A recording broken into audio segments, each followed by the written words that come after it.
ان اللہ یحب التوابین، بے شک خدا توبہ کرنے والوں سے محبت کرتا ہے۔ باطن، سارا مسئلہ باطن کا ہے۔ پروردگار نے اپنے انبیاؤں کو بھیجا اس لیے اولیاؤں کو کیا کریں؟ پاک کرو ان کو، وَيُزَكِّيهِمْ، تزکیہ کرو ان کا، صاف کرو۔ یہ ظاہر سے صاف نہیں ہو سکتے، ظاہر کے احکامات بتا دیے، باطن کون صاف کرے گا؟ آج ظاہر میں انسان ترقی یافتہ ہو رہا ہے، آج دنیا کا نظام انسان کو پتہ نہیں کہاں سے کہاں لے کے جانے کے چکر میں مارس پہ جا رہا ہے۔ نیا جو ٹیلیسکوپ ہے اس نے جو ہے وہ 1000 گلیکسیز، پتہ نہیں کتنے ملین ایئرز جو ہے وہ ڈسٹنس سے تصویریں کھینچ لی ہیں۔ کہاں جا رہا ہے انسان؟ کتنی ترقی کر رہا ہے، لیکن اپنے باطن میں جھانک کر، جو کہ کلومیٹر بھی نہیں ہے، میٹر بھی نہیں ہے، وجود سے جڑا ہوا ہے، اس میں جھانک کے نہیں دیکھتا۔ ملا حسین کلی ہمدانی جو کہ بہت بڑے عارف اور ولی دین تھے نجف اشرف میں، کہ جنہوں نے 300 ولیوں کو بنایا، شخص اس زمانے میں مشہور تھا کہ لوگوں کو تنگ کرتا تھا، اذیت کرتا تھا، اور لوگ اس کو دیکھ کر بھاگ جاتے تھے، اس لیے لوگوں نے اس کا نام عبد فرار رکھا ہوا تھا، جو دیکھتا تھا بھاگ جاتا تھا۔ ایک دن مولا امیر کے صحن میں ملا حسین کلی ہمدانی کے سامنے آ گیا اور دیکھا کہ وہ کھڑے ہوئے ہیں۔ کہا آپ کو پتہ نہیں میرا نام کیا ہے؟ کہا کیا نام ہے؟ کہا عبد فرار۔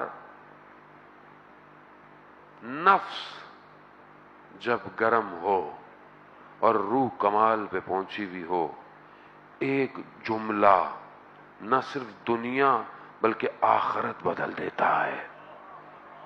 ایک جملہ، صرف یہ کہا تمہارا فرار کس سے ہے؟ اللہ سے یا اس کے رسول سے؟ بس یہ کہا اور چلے گئے، چھوڑ دیا اس کو۔ دوسرے دن جب اپنے مدرسے میں آئے، شاگردوں کا آج درس نہیں ہے، آج ایک ولی کا انتقال ہو گیا ہے، اس کا جنازہ ہے، انہوں کو پتہ نہیں کون ولی ہے۔ جب گئے تو دیکھا تو عبد فرار کا گھر ہے، تعجب کیا۔ اس کی زوجہ سے پوچھا کہ ماجرا کیا ہے؟ کہا جب سے کل گھر واپس آیا تھا تو ساری رات کمرے میں بیٹھا رہا، صرف ایک ہی جملہ تکرار کر رہا تھا، میرا فرار کس سے ہے؟ اللہ سے ہے یا رسول سے ہے؟ اور صبح جب اٹھا تو مردہ پایا گیا۔ عزیزان محترم، باطن کو ایک یقظہ چاہیے، ایک بیداری چاہیے، ایک تلنگو، ایک چوٹ چاہیے تھوڑی سی زندگی۔ یہ جس کو لگ جاتی ہے وہ بیدار ہو جاتا ہے۔ اسے بڑے بڑے حادثے نہیں چاہیے، اسے کوئی زندگی میں ایک نوک چاہیے بس، اور یہ نوک ہر کسی کے باطن پر خدا کرتا ہے، لیکن ہم غافل رہتے ہیں۔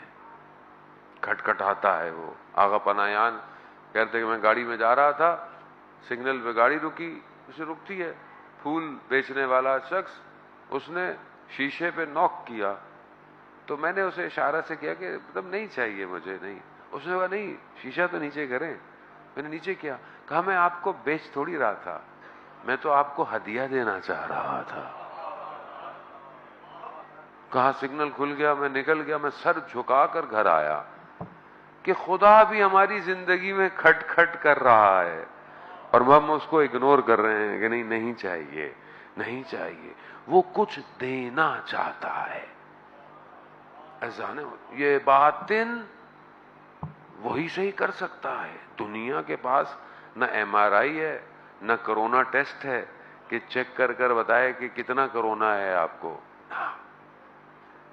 اسے اللہ کے ولی بتا سکتے ہیں کہ اس میں وائرس کی مقدار کتنی ہے۔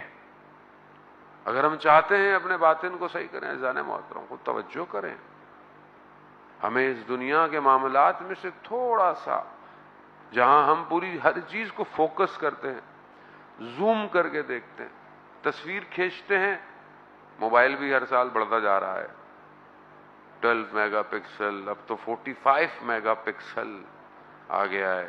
پھر ہم زوم کر کے دیکھتے ہیں پکسل پھٹ رہا ہے کہ نہیں پھٹ رہا. کبھی اپنی ذات کو بھی زوم کر کے دیکھیں، زوم کریں، اور یہ زوم رات کی تنہائی میں ہوگا. یہ شور میں زوم، شور میں تو ہم خود کھو چکے ہیں. ہم اپنے آپ کو بھی ڈھونڈنا چاہیں ملیں گے نہیں، ہم گمشدہ ہیں. ہم رات کی تنہائی میں جب عالم سو رہا ہو اور ستارے چمک رہے ہوتے ہیں، اس میں اپنے وجود کو تلاش کریں.